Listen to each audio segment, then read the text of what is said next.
Thank you all and good evening to everyone. Please, can you confirm you can hear me loud and clear? Yes, please. We can hear you. All right. Yes, we can hear you. So, my name, Yes, we okay. can hear you. All right. Thank you very much. Thank you very much. So, my name is Emmanuel Ikwat, and I welcome you all to today's edition, the February edition for our monthly series and coaching and mentorship series. Uh, which we tag Common Sense with Freddy. So we want to, every month, this is like a platform where we share some common sense with everyone who is connected to us, our partners, and our mentees, and those we're also coaching and their friends as well. So it's a free session, is our way of we in Zeed Worldwide will give back to the society. So at least those basic things you can get for free, this is one of those things. And today, I'm privileged to be your host and at the same time as well the presenter. So I'll be talking on the cost of our choices. And for the next 1 hour with us, so we'll be discussing about it.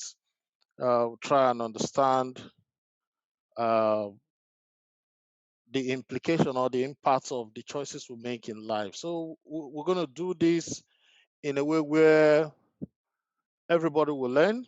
It's an opportunity to share some life experience and see how some of these decisions we make, how it impacts in our lives, and what are those costs and how much it costs when we don't make the right decision. We have a lot of these things in front of us.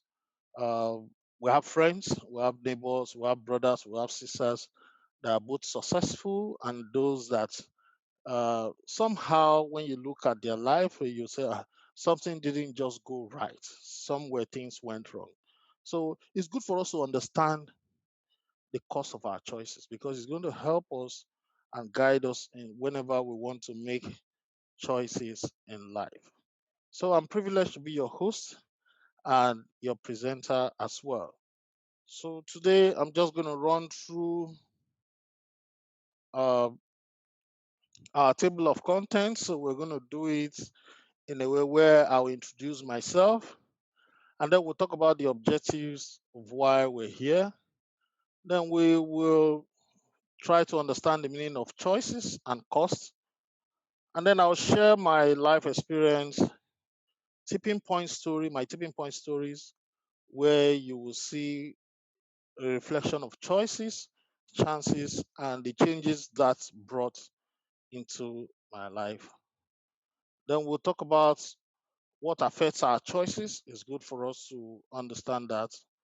And then we'll also look at life choices, tips to help us make how we make tough decisions. So some few tips that will help us in making tough decisions.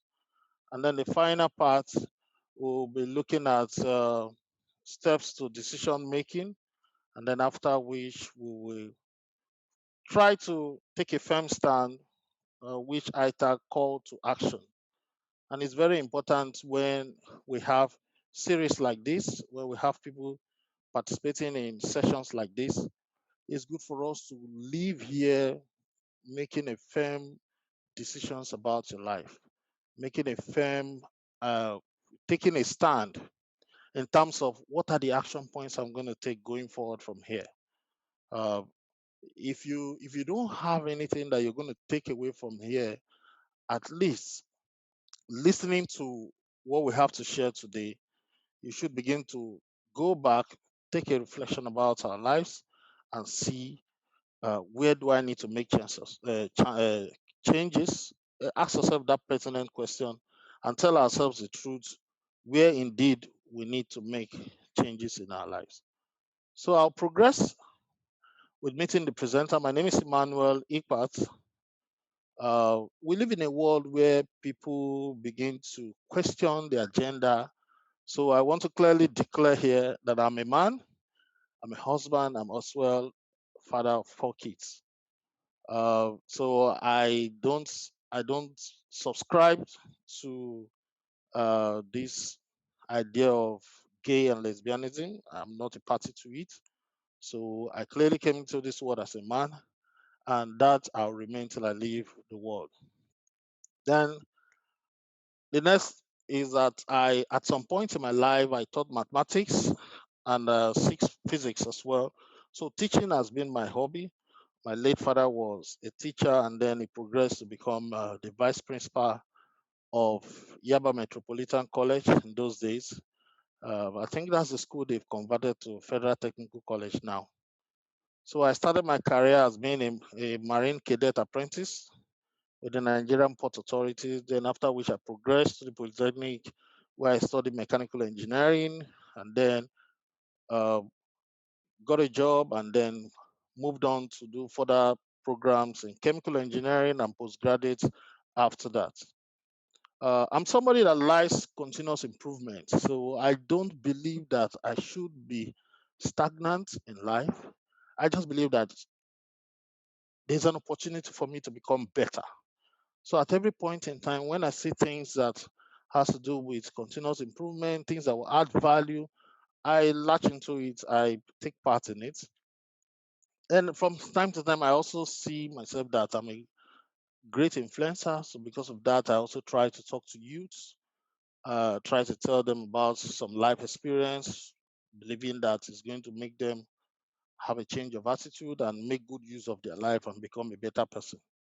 So my new interest with the improvement you see in the world, with how things are changing, technology is advancing greatly. So I'm beginning to pick interest in data analytics because I believe decisions are driven based on data and empirical data that you have in front of us. So I know that it strongly influences some of the decisions in life. So because of that, I begin to pick interest in it. So when I see data, I try to make something out of it so that I'll be able to make a good use of that data and make good decisions at the end of the day. So in closing, I said three significant professional and philosophical virtues that has helped me in life is faith, life experience, and diligence. Faith, life experience, and diligence. I'm a Christian, so I believe in God. I know He's the creator of the universe. So I strongly hold that faith firmly.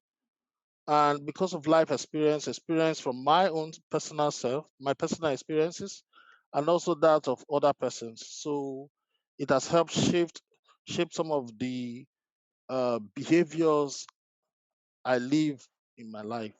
Then diligence, because I strongly believe that all hope is not lost. So anything I set my heart to do, I try to do it well as much as possible. So, and in closing, I said these are the qualities that which I, within reasoning, pride myself, and at the same I do recommend to you all. So that is my person, and I'll move up to the objectives of today. We're going to be looking at the paradox of choices. And I want us to understand something that even when you don't choose, that's already a choice. When you don't choose, that is already a choice.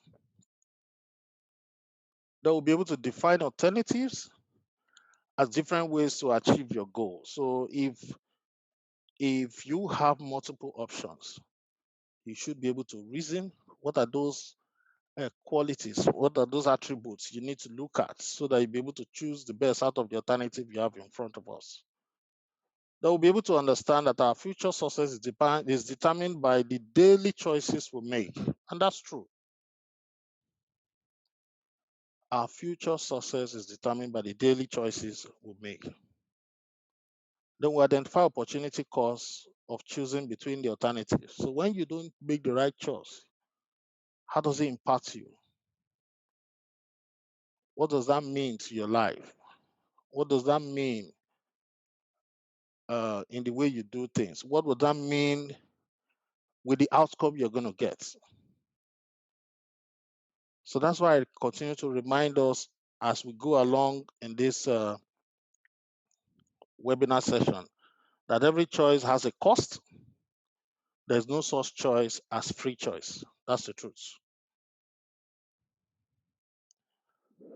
So we started with defining the true meaning of choices and consequences. Uh, Dictionary has helped us to define choice as an act of selecting or making a decision when faced with two or more possibilities. And that decision has to be something that will give you the desired result. So choice is that act of making that decision.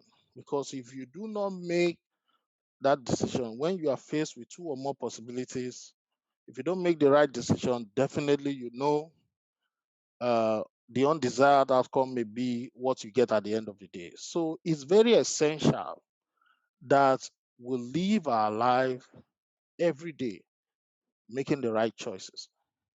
So I'd like to quickly ask us quick questions. I believe the chat session is up.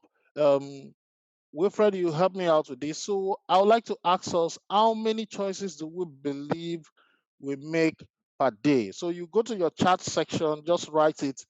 How many choices do you believe you make per day? What are how many? Just put a number to it. If you say 5, 10, 15, 20, just write any number you can think of. So once we're beginning to see the answers, Wilfred, I'll be trusting you to make public those answers for me, or I'll just go to the chat session to see what people are writing. So please quickly, let's make use of that chat session and answer the question: how many choices do you believe you make a day? Just write it out, and I'll read it up. So yeah, just write it out for me, please. Thank you. So consequences of our choices is truly what we can evaluate. Before we get to that, I think we're going to be faster. Okay. So I was talking about choices, defining choices. So it's an art. So if something is an art, it means you can learn it. It means it's something over time you could practice and get better. So when you see somebody's life doing well, it's not by accident. It's because they've made certain choices about the important things about their lives. They made those choices right, and that's why the outcome turns out well for them. All right, Emmanuel. So, all We right, have okay, I'll have. Barry says infinite or infinite. Okay, that's good. Yes, I that's said good. countless proactively. Okay. Um, Olubumi says 20,000 choice as a result. Frederick Okay. As says an adult. yes as an adult. Frederick Ikpat, my namesake, thousands. Isaac said Yeah, that's right. countless. And Shehu Uh, said infinite. all right. Thank you. Thank you. So let's just get it. Let's just summarize it. Every moment of our life, we make choices. Every moment. So we could go with countless. We could go with infinite, thousands, millions, billions. Every moment of our life, we make choices. Let's say, for example, we all made a choice to be in this session. We could as well decide not to join this session, and nothing will happen. But the consequences of that choice is something we will not be able to see. Maybe when we go along, I'll be able to show to us um, some other things that will reflect on when we choose not to choose the other side. How does that mean? What does that count to us? Or what does that amount to us? So as we progress, we'll look at it. So I like this quote from Martha Beck. And she said, every day brings new choices. And that's true. Every day you live, you just have to keep making choices. And that's the truth. So we'll go to the next one, which has to do with consequences. Consequences is a resultant effect of an action or condition. Resultant effect of an action or condition. Uh, I remember one brutal leader we had in Africa. He said, "Freedom of speech is the freedom of I can always guarantee you freedom of speech, but freedom after speech, I cannot guarantee. So it's clearly telling you that there are consequences for your freedom of speech. So you could see that a resultant effect of an action or condition. So freedom of speech is an action or condition, but not in the sense we're trying to talk about. I'm just trying to use that illustration. So while we are free to choose our actions, we're not free to choose the consequences of our actions. Stephen R. Covey was one that said that. And it is true. If you choose not to wake up today, wake up from your bed to go to work, definitely the consequence of that action is that if you do that repeatedly, you may get dismissed from your place of work. It's very clear. But if you choose to show up early at work, contribute your bits to your office, contribute to the growth of the company, the consequence of that action is that you will be rewarded, you will get a better reward, you will get promoted, you will even be given additional assignments and the rest of them. So, and that also applies to so many things in our lives.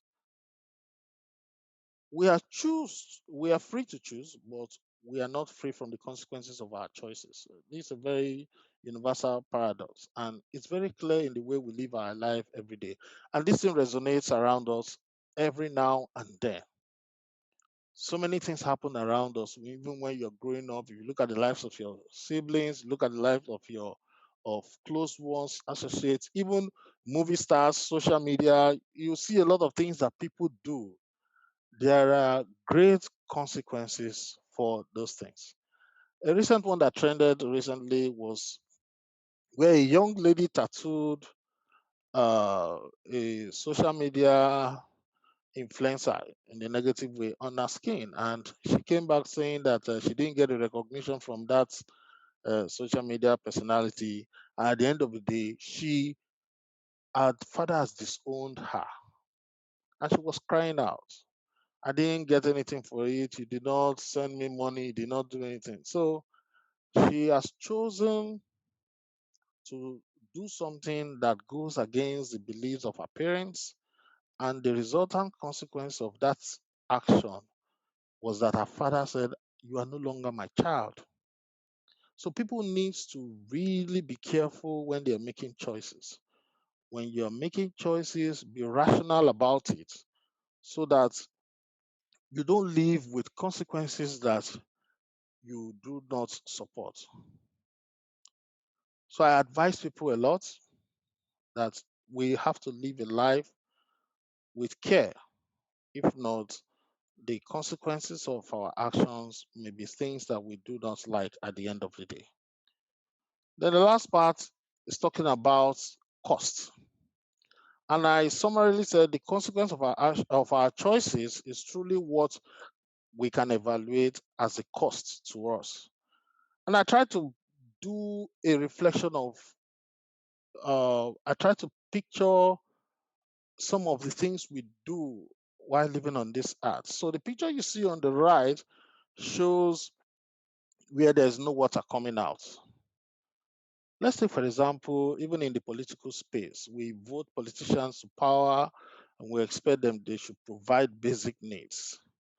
When you vote the wrong politicians to power, collectively, these are some of the consequences. It will cost us lack of social amenities, lack of adequate or portable drinking water, and the rest of them. So sometimes when we see this Oshobe campaign, coming around us, we really need to think about it. And as much as possible, talk to people about making the right choices because the consequences we're going to live with will be so enormous that it will be so expensive to even pay.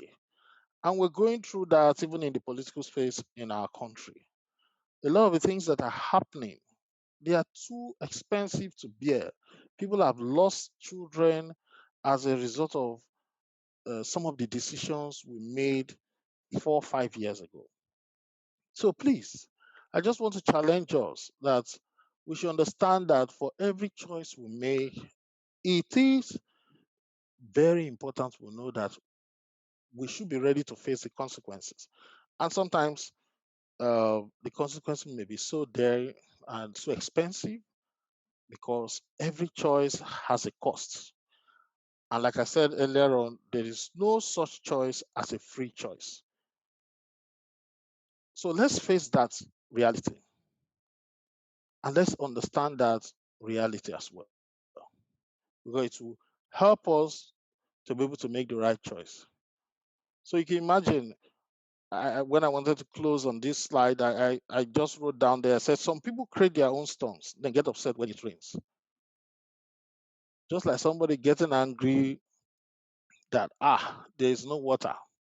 And when you know that there are limited water supply and you're supposed to wake up and get some of this water available for yourself so that you'll be able to use it. So you choose not to go and get water early enough. So the consequence is that you will not have water to have your bath the next day. So please, let's watch out for some of these things that there are costs to every choice we make.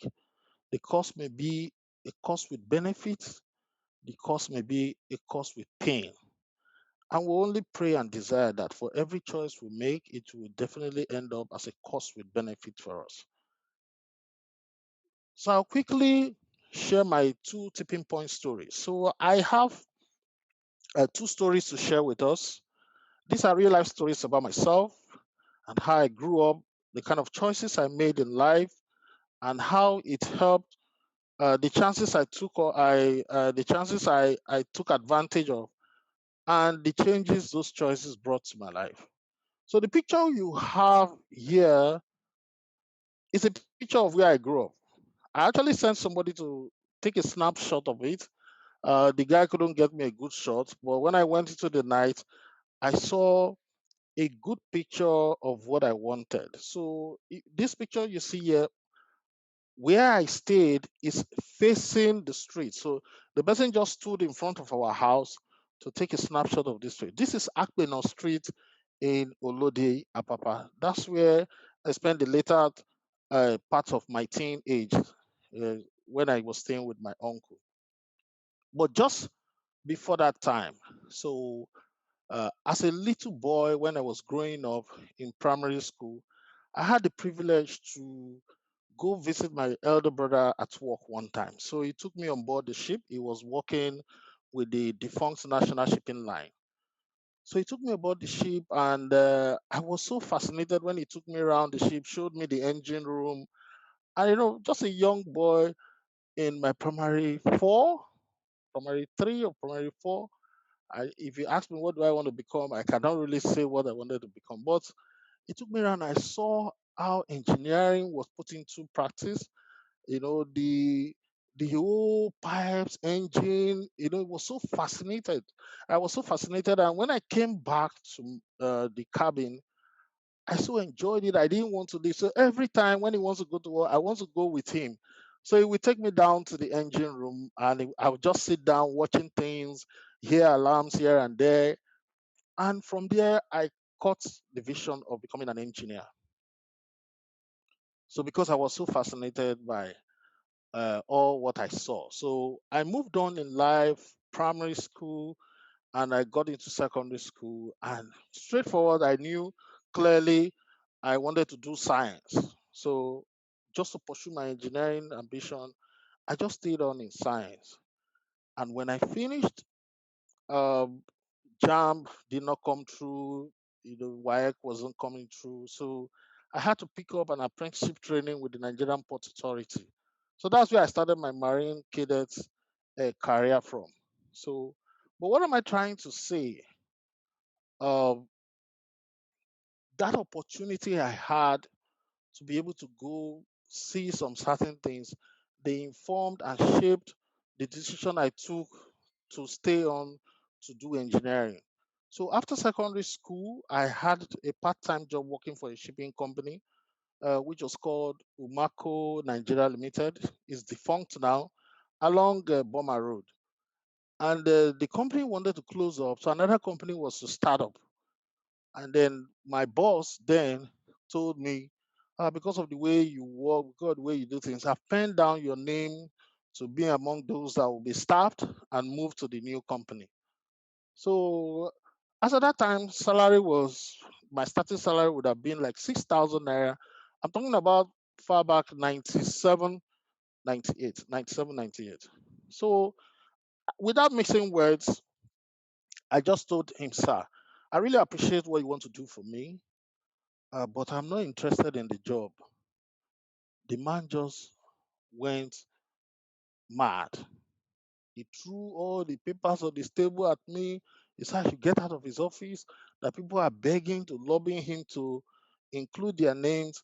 And he gave me on the platter of God and I rejected it. It was very tough decision when I went back home. He sent a message to my mom, telling my mom what I did. I came back. My mom asked me how it happened. I said, Mommy, I'm not interested in that job. I want to be an engineer, and that is what I want to pursue in life. So my mom looked at it, looking at our situation then. She just said, okay, that no problem, that God will see you through in this choice you've made. And I said amen and moved on. So I've been going begging this my boss, trying to apologize for making that statement.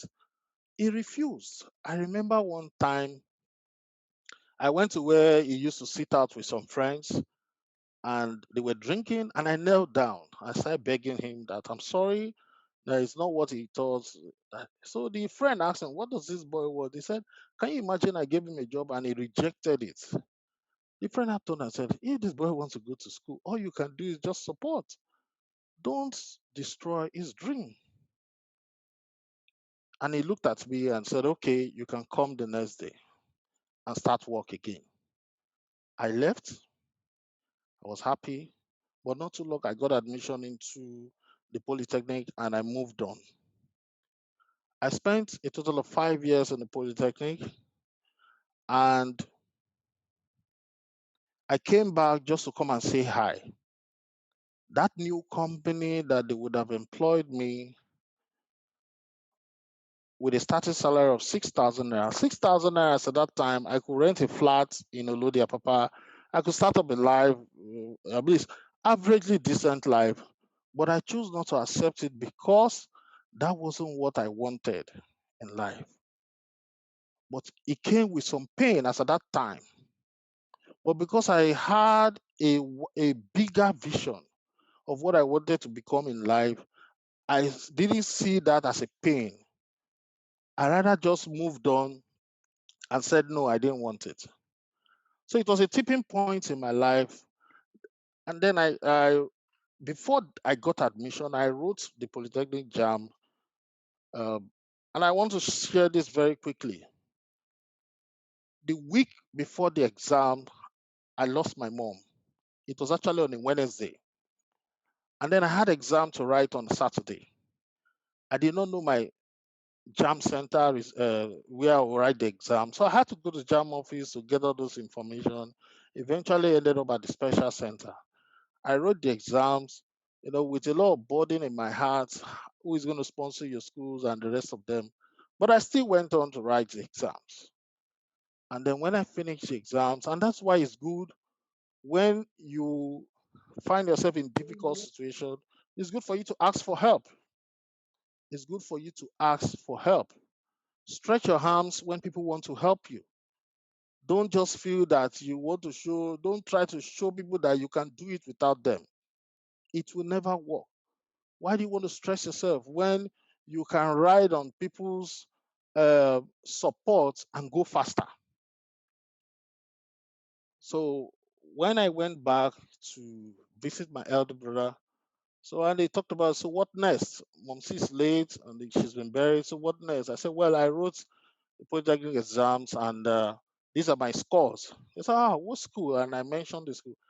You could get a placement. I know somebody there and we could just talk things through and see how it goes. So to cut the long story short, please can we mute? Thank you. So to cut the long story short, I got my name came out in the supplementary admission, and I got admitted into the Federal Polytechnic at Doikiti. So I had to resume in the school to study. So meanwhile, don't forget, I had to leave a part-time job to be able to go to school. So So I got admission and I started my studies. So as a fresh student, I had the privilege of staying with a lecturer in that school. And I moved on. Every day I was going to school, doing my registration and the rest of them. And at some point, I ran out of funds. And when I ran out of funds, I couldn't go back to the lecturer's house because he was living in town and I had to stay on in school. So every day I just roll my back to lectures, go for registration and the rest of them, end up in classroom. 5 straight days I was sleeping in classroom. So there was a guy, the corner where I used to sit down to read a bit before I sleep off. So that was somebody's permanent seat. So the guy came every time he said, I'll see you here and you carry your bags. Why are you like this? I said, well, I don't have anywhere. So that's why I just put up in the classroom.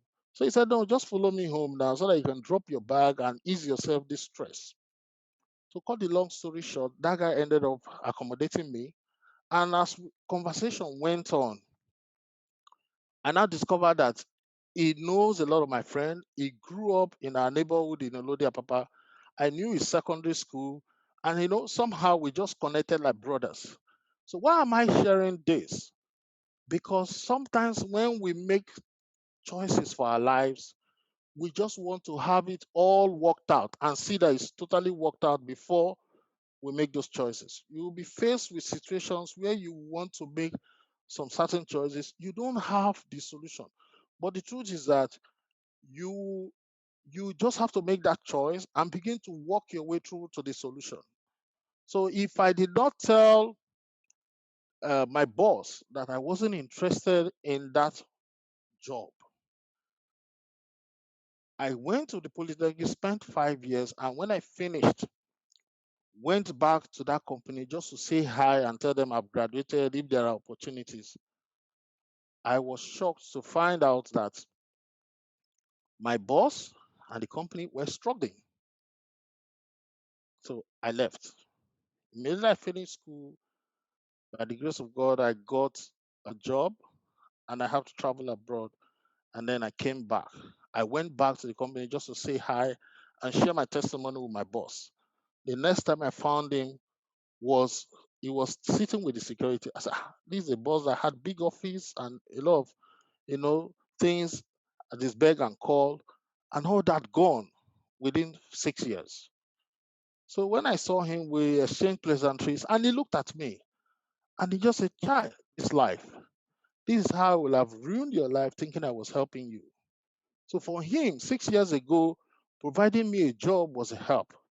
But for me, I was looking beyond that job because one, I didn't like what I was doing. I was just doing it part time, just to have little funds to support myself, buy some toiletries and rest of it. So I did not really see myself doing that for a long time. It was clear in my mind what I wanted to do. It was engineering. I wanted to become an engineer and I wanted to work my way through that. I have already started doing that. I went, studied science, from science, wrote my work and the rest of them. So it was clear. So anything outside engineering wasn't really something I wanted to pursue. That was the vision I saw, and that foundation where I tapped into that vision was provided when my elder brother gave me the privilege to come and see where he was working. So as an adult today, it was a turning point in my life.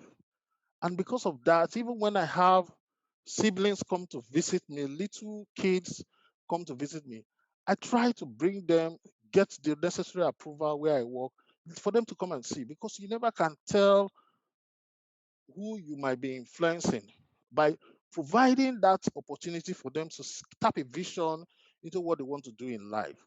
So for me, that was my first tipping point story where I made some certain choices about my life and I took a chance on it and it brought changes to my life. So the second part of it was um, when I started working. I mean, coming back from abroad, but before I started working. So when I finished my ND program, my national diploma program, I went to collect my results. And I was at the admin building after I collected my result. I had 1,650 naira with me. I can never forget that day. The HND form was 1,000 naira. 650 naira will bring me from Adoikiti down to Boundary Market in Olodia, Papa. Then I can trek home. So I now said, "Ah, why don't I just buy this HND form? Because I don't know when I'm going to come back to this school." And something I now remember there's a lady I saw City Jeans. Then it was City Jeans that was raining. I saw City Jeans. She used to sell City Jeans around our neighborhood. So I saw that City Jeans and I could buy the City Jeans with 1,000 naira. We have about 300 naira left. So my mind was going to that City Jeans. And then I was faced with these two alternatives. Do I just get my results, go home, buy the City Jeans and have new wares to show around town? Or I buy this HND form, fill the form, and then, you know, move to the next level in my academics. So I took the option of buying the HND form. I bought it. I didn't have enough photograph. I went to the photograph on our campus. The guy was advertising one of my features. I just asked him, "You've advertised it enough. Please cut my face out and let me use it." So that's how I submitted the form and I started the HND program. Ladies and gentlemen, that decision I made is one of the second tipping point in my life. It's the turnaround that I've experienced. That was where it all started. Because why do I say so? If I didn't make that choice, as at the time I graduated and at the time I would have finished a degree program I later started, I wouldn't have had enough time. Perhaps the options that would have been available for me in life would have been slimmer. So that choice I made to buy that form created the opportunity for me to be where I am today, perhaps what I am today, and living a fulfilling life. So a lot of times we are faced with choices that are quite difficult, and we begin to question short-term gains and long-term gains. So when we want to make choices, let's think beyond the moment. Let's think about beyond now. What will be? What will be the possible outcome of these my choices? Because it's very, very essential. So if you look at where I am, where I grew up, and where I am today, this picture you're seeing here is not too different from what the the environment is today. I've moved away from that place over 16 years now, and the last time I went, it wasn't too different. This shop, wooden store, like a kiosk, Malam kiosk, is still there. The Malam is still serving. So a lot of times when we are faced with choices, we really have to be careful the kind of choice we take. Let's not be so narrow-minded about our choices because life is a matter of choices, and every choice we make will definitely make us, according to John C. Maxwell. So I'll move on to the next one. And this part is talking about what affects our choices. What affects our choices? A lot of times there are so many things that affect our choices. And I listed some of them here for us to think about. Our past experience is one of the things that affect our choices. Oh, somebody has hurt me before, maybe in relationships, maybe classmates, maybe somebody have ate your money you borrowed. Definitely, it's going to affect the choice of you lending money next time.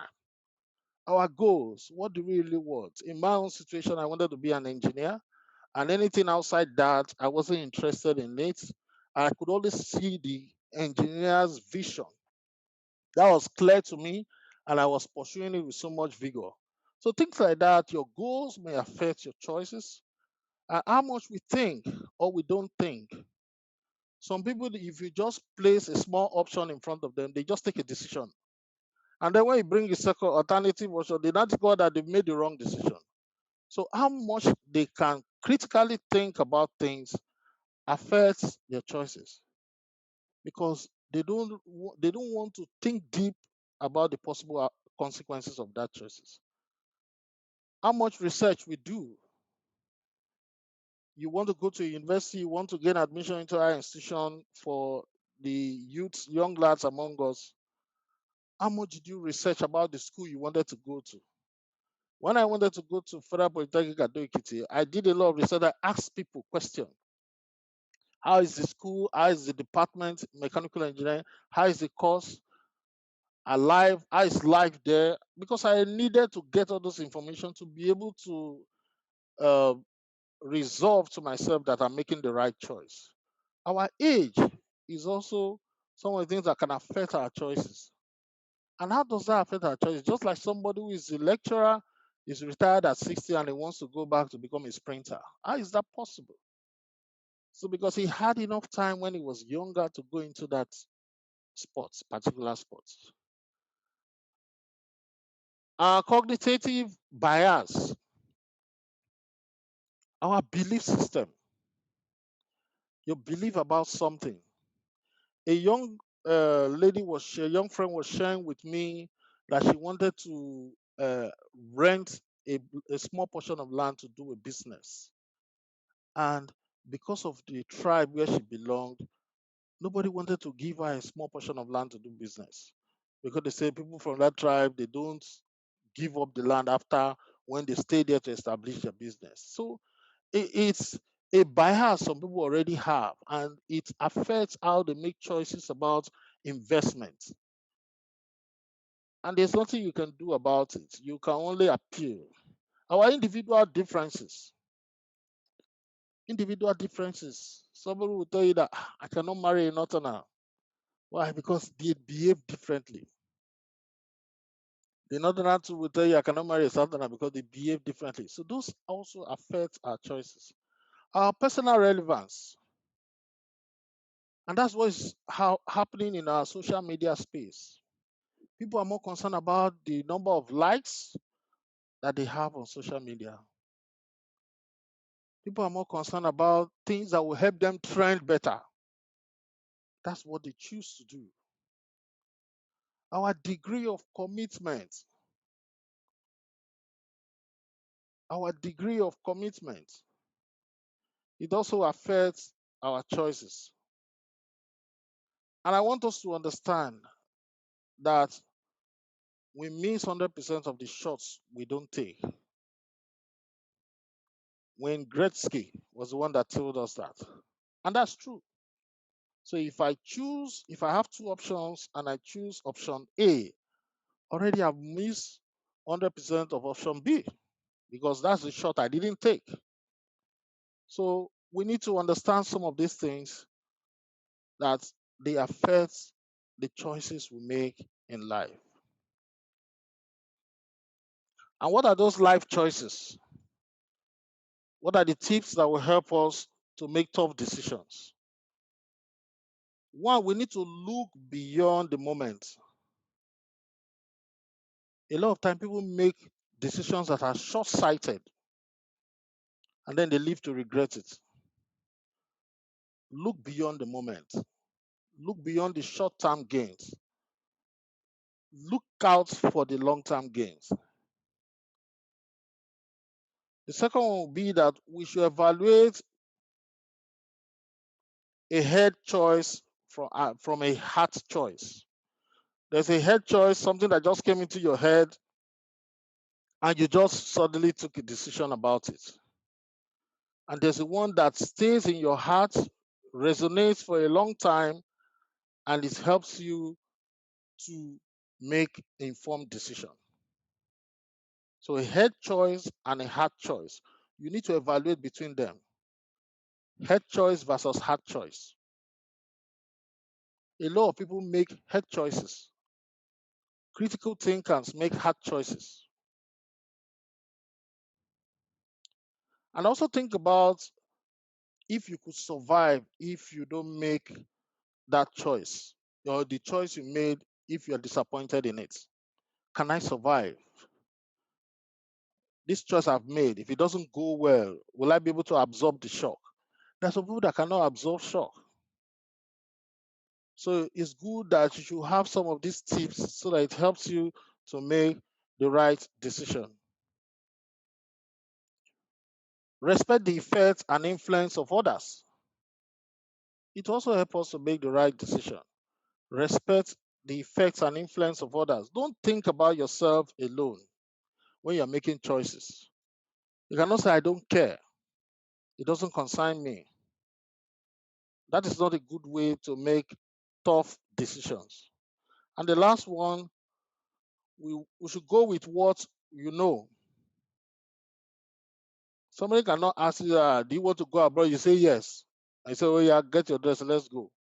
You need to ask questions. How are we going?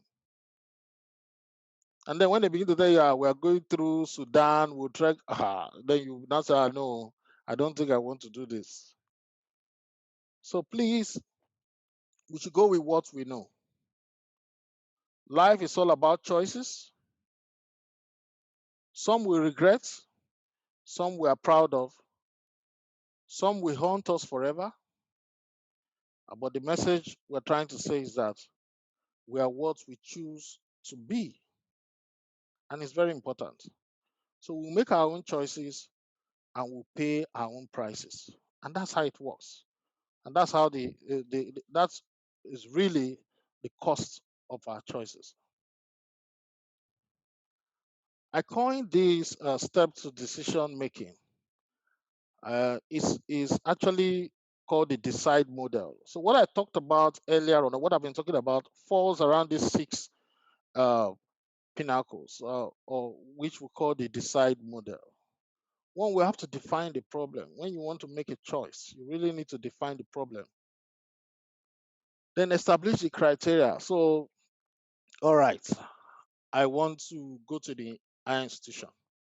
I want to go to university. In Nigeria, we have over 50 universities.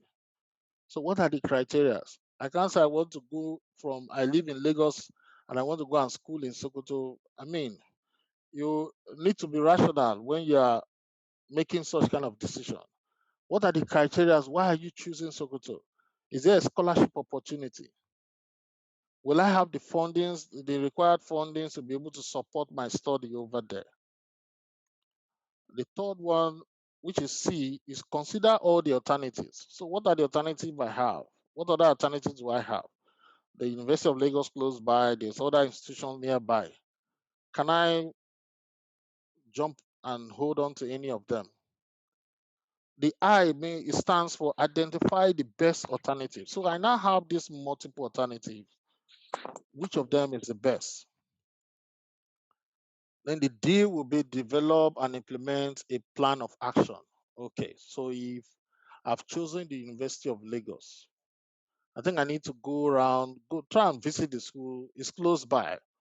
What do I need to see? Let's try go there, see if I can make a friend who could just give me heads up before I get to the school. I had a friend like that before I took the decision to choose Federal Polytechnic at Ekiti. He was studying in the school. He was my senior in secondary school, so we were very close friends. And he gave me a lot of information about the school, telling me it's not expensive, it's within reason, it's about the cheapest in the country.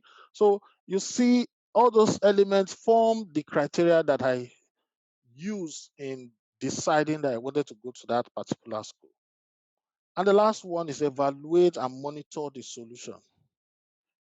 So when I got into the school and then I begin to study, do activities in the school, then you need to begin to take decisions that will help you to be able to stay on in your studies. And that all forms our choice. And I like this message from Nelson Mandela, a very strong prayer. He said, may your choices reflect your hopes and not your fears. Because everybody hope for a better tomorrow. Everybody hope for something better in life. So may those choices reflect our hopes and not our fears. So at this point, I would like to wrap up with a call to action. Choices are like when we are confronted by a lion. And of course, if you turn around to run away, the lion will come after you. But when you face the lion, the lion will be surprised. What is happening around me? So our choices are like that. Well, when we are confronted with something that appears like a lion where we have to choose. How well do we face it? What are those realities we begin to tell ourselves? It's very important that we face it and make the right choices. But we can only make those choices right if we are prepared. And that's why, just like the man who is trying to go on a journey, to go on this kind of trip, there are some gadgets that you need to carry on. And that's what he has in his bag because it's going to help to be able to go through this path easily. So we better be prepared for them. We better be ready, not only to make the choices, but to see it through. So when you make those choices, what effort are you making to see it through? And my hope is that we will make efforts in all the choices we've made to see them through. So in closing, I'd like to close with this word from the theme for 2021, the International Women's Day. It's coming up on the 8th of March. And it's that let's all choose to challenge. So when you choose, when you've made choices, you've challenged yourself.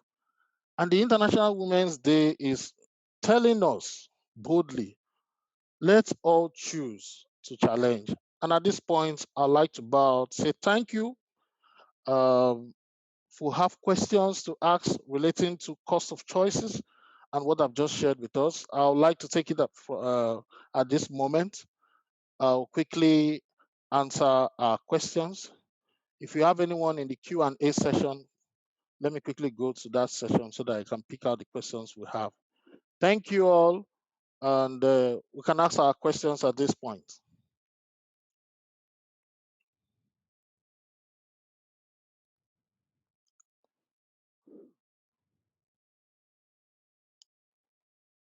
Okay. Hello.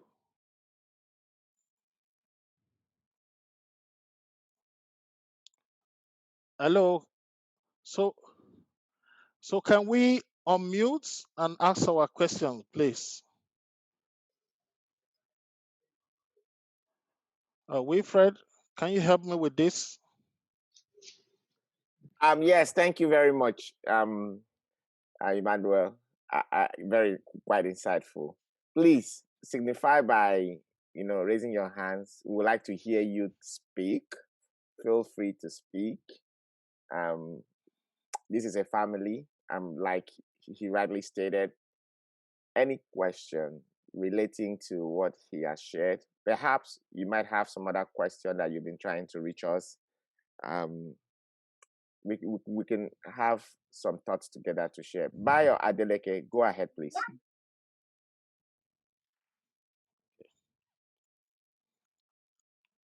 Okay, Pastor Baya, you can go on with your question, please.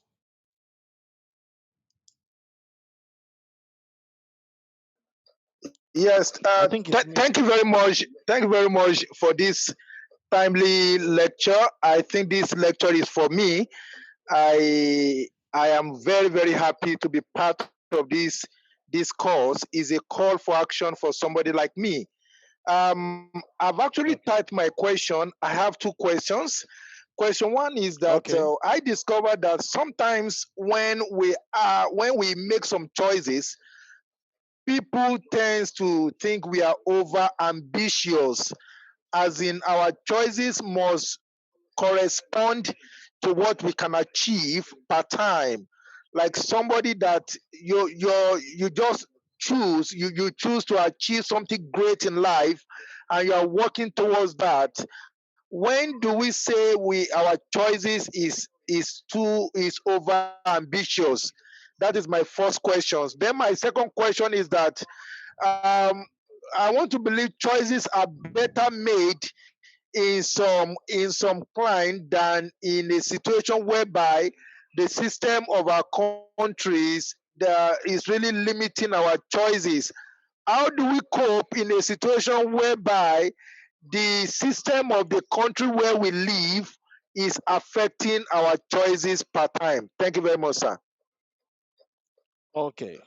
All right, thank you, sir. I got the first question. Say, when do our choices show that we are over ambitious? So I would like to respond this way. Uh, if you have a goal that looks so big and daunting, a lot of people will see it like something that is over ambitious. But until it happens, nobody believes that it can be possible. So let's say, for example, Elon Musk is doing a lot in the space with these electric cars and the rest of them.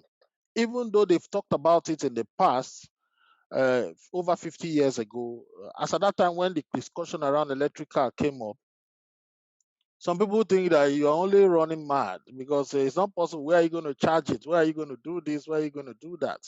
And when Tesla came up with the electric car, it came with some challenges as well.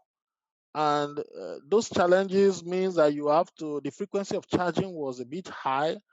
And somebody took that as a task and said, I will try and resolve this problem. And I will see what we can do about it. And today is a different story. Uh, if you remember 15 years ago, the mobile phones we were using were extremely very hot, even though they just had applications just to call and send text messages. But now we have many things we can do with mobile phones, but it's not as hot as it used to be in the past. So somebody have taken that choice that is going to solve this problem that has to do with the components that makes the mobile phones to go very hot.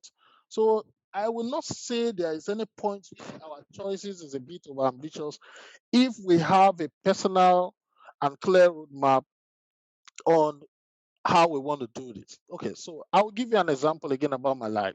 So I grew up in a Ajegunle, and every day I wake up, I see youths of my age, or what you see some people end up doing, going to school with knives, one thing fighting over a young lady, somebody is eyeing a lady, the other one is eyeing, none of them have even spoken to the lady, but both of them are fighting, shedding blood over it. And I told myself, I do not belong here. And that was the first thing that I told myself. I do not belong here. And then the other part again, I said, one day I am going to school abroad. Because when I watch television and I see people do debate competition, I'm so inspired. And I said, one day I'm going to school abroad. That was just what I told myself. But as at the time I was making those, professing those words, we were struggling to even pay house rent. So it wasn't clear. But I now begin to ask myself, what do I need to do so that I it takes me from where I want to be, from where I am to where I want to be. So I started making some certain decisions. So I do not participate with friends who go to smoke. I do not go around drinking. I do not. So it was difficult times being around friends, and they're all smoking, and you're the only one not. So it, I was faced with all that, but I chose not to do that. And thanks to my late mother, who was a very strict woman, so he gave some certain principles on how we should live, and it was very clear: you are either in or out. So my response to you on that first question is that let's not limit our choices, but as far as we are ready to do something about it that will take us from point A to B to create the changes that will cause uh, us to take advantage of the chances we have, then let's not see our choices as being over ambitious. Thank you. All right, Then the Emmanuel. second part, you Emmanuel, yes, let please me just yes, sir. let me add to that particular question that he just shared. So I All right. also want to believe that a lot of people that are gonna see you as a person that is over ambitious will probably be those ones that were not able to attain those goals. And then they will be looking at you as you are too over ambitious. Because I don't think there is any goal that someone hasn't attended before. The most is perhaps the one you are projecting, which you are the one that saw the clearer vision that, okay, this thing is possible. I can attain it. I can go for it. So, um, a lot of people are still going to discourage you, especially where we come from. You know how it is. Sometimes They might not be seeing the possibility because of the environmental factor, because of the economic situation. They definitely would discourage you. I remember when I came from my village of Odobo to Lagos, and I said I wanted to go to school, that I wasn't going to do houseboy and all that. Now, my kingsmen told me, "What are you talking? Are you the first person that have come here?" There was nothing they did not say, as in, your mouth is always too big. You speak big, big things. You speak big, big things. I'm like, I have come to Lagos. These people in Lagos don't go to the farm now. They went to college. They are living in flats that they are paying over 200, 300,000. They buy cars. They're traveling out. Now, Abi, do they have two heads? But you see, my community people who were not able to attend this were looking at me like, this guy is delusional. I'm like, you know what? I'd rather be a delusional person to attain these goals. Just, you guys should leave me there. It wasn't a matter of time now. The story was different. So, again, I don't think anyone is going to be over ambitious when you are aiming high for something that you believe so much it will add to humanity and it will also help you grow. Thank you. All right. Okay, so let me just quickly say about the second one. Um, Sir, so yes, every society have their own limitations, and Nigeria is not an exception to that. I believe we all remember the story of the young girls from one secondary school in Anambra State that did some things in the tech world, and they won a competition at the global space. As at the time when they started doing something, trying to provide solution to the problem they found around their society, nobody gave them an opportunity. So if they were looking at the circumstance of them schooling in a village and the rest of them, they wouldn't have been able to motivate themselves to be able to uh, do those things. The problem will always be there. And unless we have a clear change in leadership and we begin to see some things going in the right direction, we will always be confronted by these things. We have a lot of people doing great things despite the challenges and the obstacles on their way. So the only thing I can say is that let's not allow those things limit the extent we can explore our society. Let's not allow it limit what we can see as solution we can provide to the society. Let's continue to do what we believe and we've seen as a clear vision that is revealed to us so that we will be able to help the world. Because at the end of the day, when you provide a solution, when you solve a global problem or you solve a problem in your locality, you will be the arrowhead in that community. And before you know it, uh, it will take you places. So there's a movie going on Netflix about a Kenyan guy when they had problems and there was no water, and he tried to use a bicycle dynamo to be able to see how they could run a pump and get water from the ground. Uh, when he was living in the village, he did sciences and he used to go to the library to read about science books, see how a dynamo works and the rest of them. And he decided to put it to practice. Even when the parents, everybody left for city because there's no water to continue their farming. But he stayed on with the father and they were able to provide that solution. And before you knew it, he earned the guy a global space. So, like I said, the choices we make today, we may not see the clear picture of what is going to turn out tomorrow. But as far as we believe that those choices are right choices, I'll just continue to tell us that we should choose to challenge, just like the IWD theme for this year. Let's choose to challenge and we'll see the success that comes with it. Thank you. Next question, please. Can you hear me? Uh, Hello, Okay, can you hear yes, we me? can hear you. Yeah, we Okay, can hear thank you, you. please. Thank you, Emma, for this beautiful presentation. I know I came in a bit late, and Okay.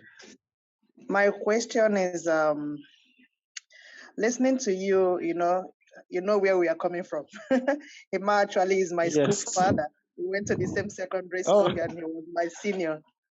So yeah, but what I Thank want you, to say is Amaka.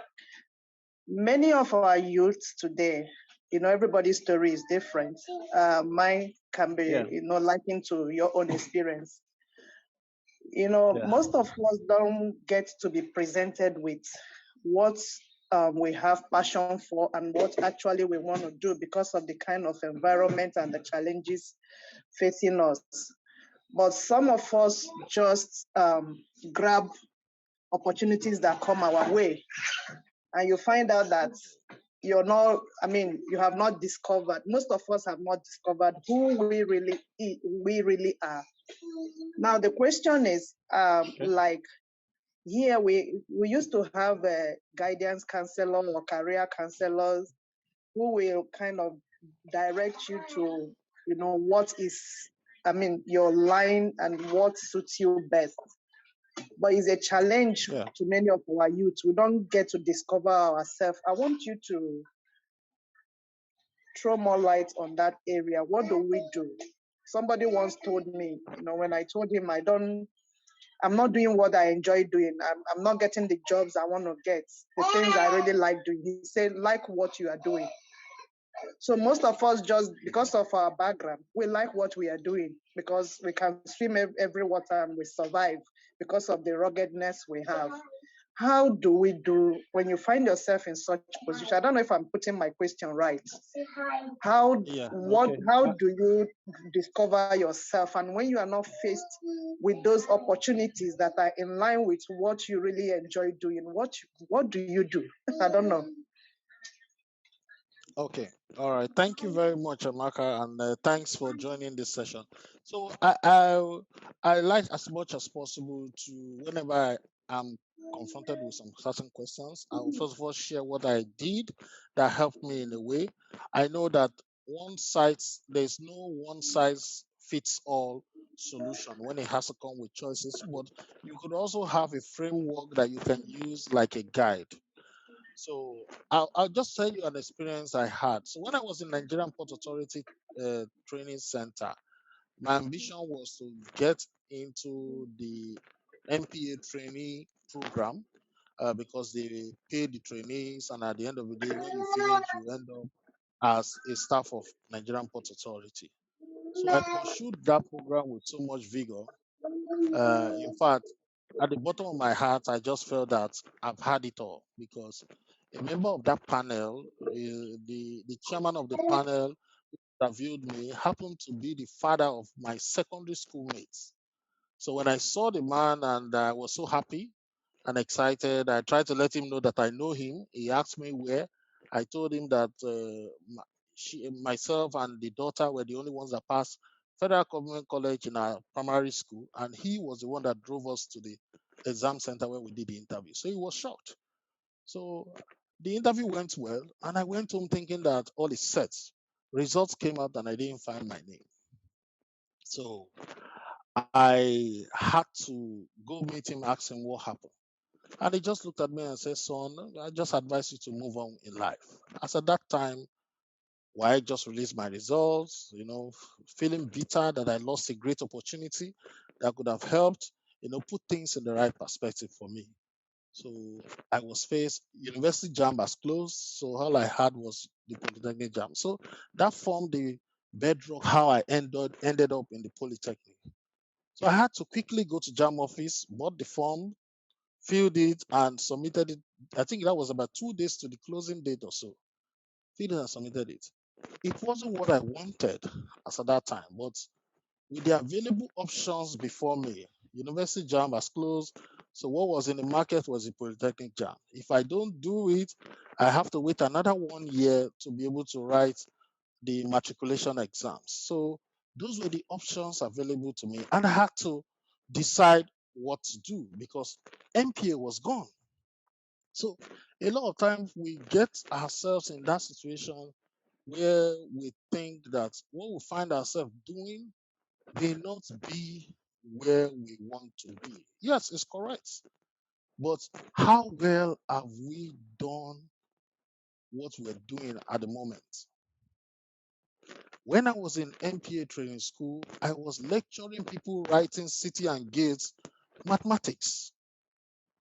Electrical instructor saw me, engineer Debbie. He saw me and he called me into his office and he said, "You do not belong here." That's what the man told me. "You do not belong here. I think you should." And he started telling me disadvantages if I stay on to say I want to do marine engineering. That's the limitations in the country. And I really appreciate him for that. And that's where mentorship comes into play. A lot of us just live our lives and we don't pick the right mentors. So a lot of times when you are faced with a crossroad and you are not too clear on what to decide, you can quickly run to a mentor that will really help, that will look at you, tell you the truth, and explain things based on the empirical data in front, giving you the long term solution and the short term solution. So, a lot of times, because of our present situation, we tend to want to stick with the short term solution, the one that will give us short term answer. We really don't want to. The long term solution looks like it looks vague. It looks unreal. It looks like something we totally do not have control over. Yeah, that's true. But it is something if we set our hearts to it and walk our way through that choice, we will definitely turn out something good. So like the only way I can just answer that is that in my own situation, those were the things I did. And when I wrote the polyjam and then the results came out, the score wasn't that high. I wasn't shy to say it. I went to visit mommy then, my elder brother's wife, and I told her, "This is what I scored." He said, "Oh, is that school? I know somebody who could send, we send the score." And the lecturer said, "This score should be able to get a placement." And that was how I found my, but if I had kept it to myself, not minding, want to impress people that I can do it all alone. Before you knew it, before you know it, you will lose many years and time. So a lot of people get burnt in the decisions they make because they don't really get the right mentorship. So, like for me, when I was working in the shipping company, yes, you might say, but that was what my hand found doing. But I didn't want it because I already was clear about the limitations the job had. And I already was clear about the lifestyle I saw my bosses living. I said I don't want to work in that kind of organization where I close and I don't go home. I just stay all night, evening, drinking till late night, all in the name of traffic before I get home. It was clear to me. And I said I didn't want to be part of it. So a lot of times, let's apply the decide model. Try and walk it through that principle. You will definitely see that something is not just right. I know somebody will say, okay, somebody went to the university and today is a tailor. And so what?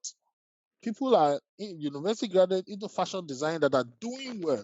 So try and find out what exactly are they doing that makes theirs different.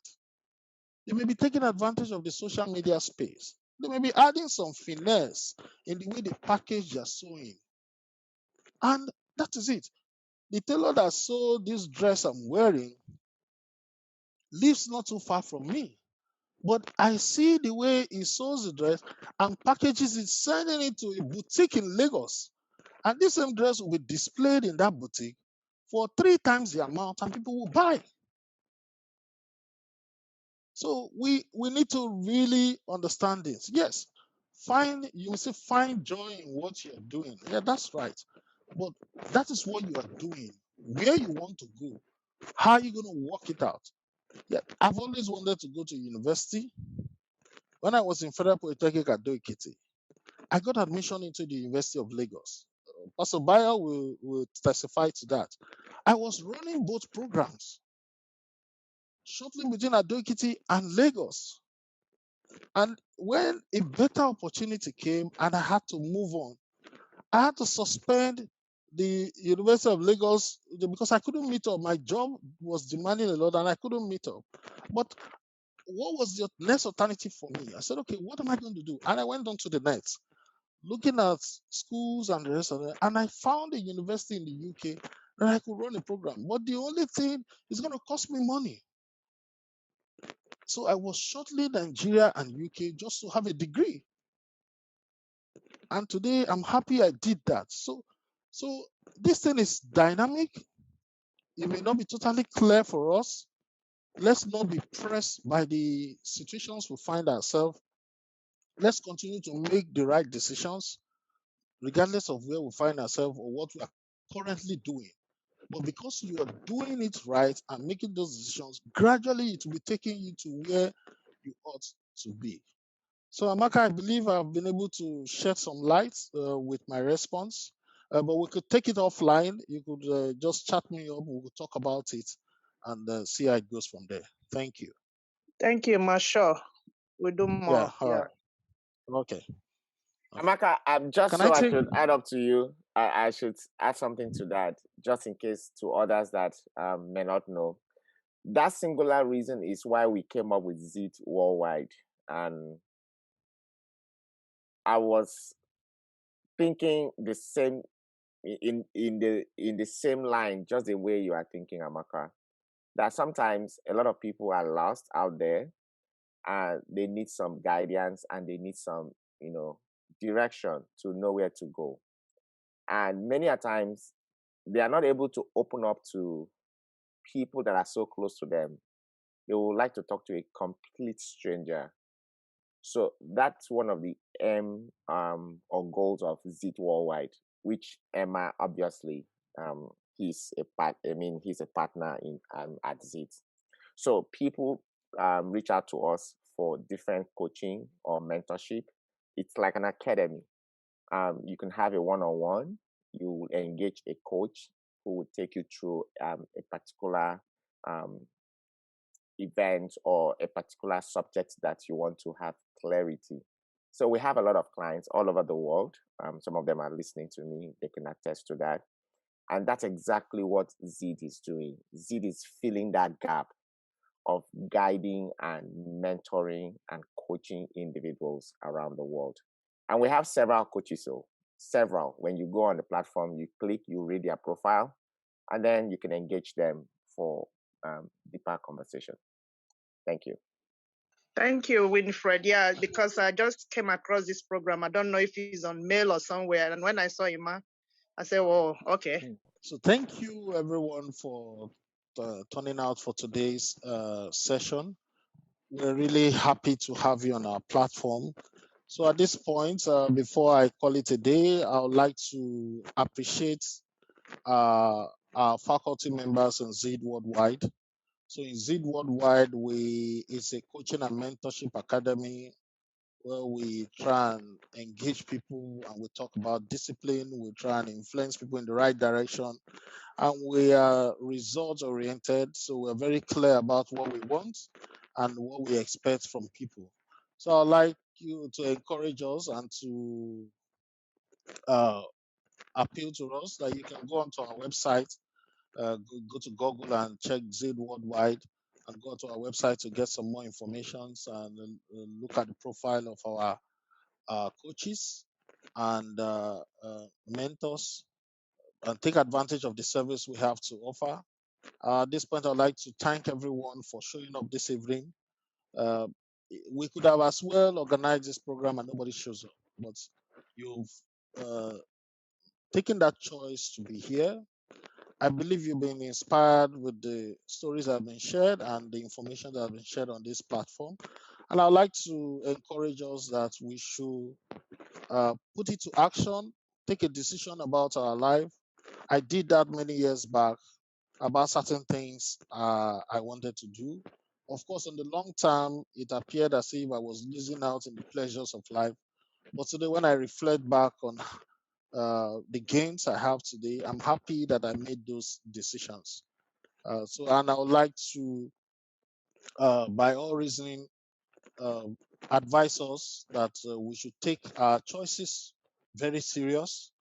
Let's apply the decide model in making those decisions about our choices. And let's not forget to walk through. So if you, let's say for example now, if you decide you want to go into higher institution, you have to write some entry exams. So if you choose not to write entry exam, then you will never find your way to any of the higher institutions. So we need to walk through the actions that we need to start making so that that choice we've made, we'll be able to see ourselves getting benefits from it. And the choices we do not make, I promise you, the cost is so enormous and the consequences are much. And I pray, just like what Nelson Mandela advised us, that let make our choices reflect our hopes and not our fears. Thank you. Zid Worldwide will come to you next month, and we're going to publish our speakers for next month for everyone on our Facebook, WhatsApp status, websites, and other social media platforms. We're going to publish the speaker for next month and the topic for next month. I'd like to encourage us to join as well and be part of it. And for every time, we'll always be part of it. So for those of us that joined in today's session, I have a special gift for us. So Wilfred, I would like you to get all the details of everyone that joined. I'm going to send you an ebook uh, titled Money Mistakes in Life. I think 10 Money Mistakes in Life. Is written by a friend, a very resourceful investment guru. I'm going to send a copy of that book to every one of us. So we're going to contact you to ask if you want the ebook or the hard copy. So if you want the hard copy, expect some delays in postages, but it will definitely get to all the participants in today's event. That's my gift from Zid Worldwide to you for attending today's edition. Thank you and God bless you all.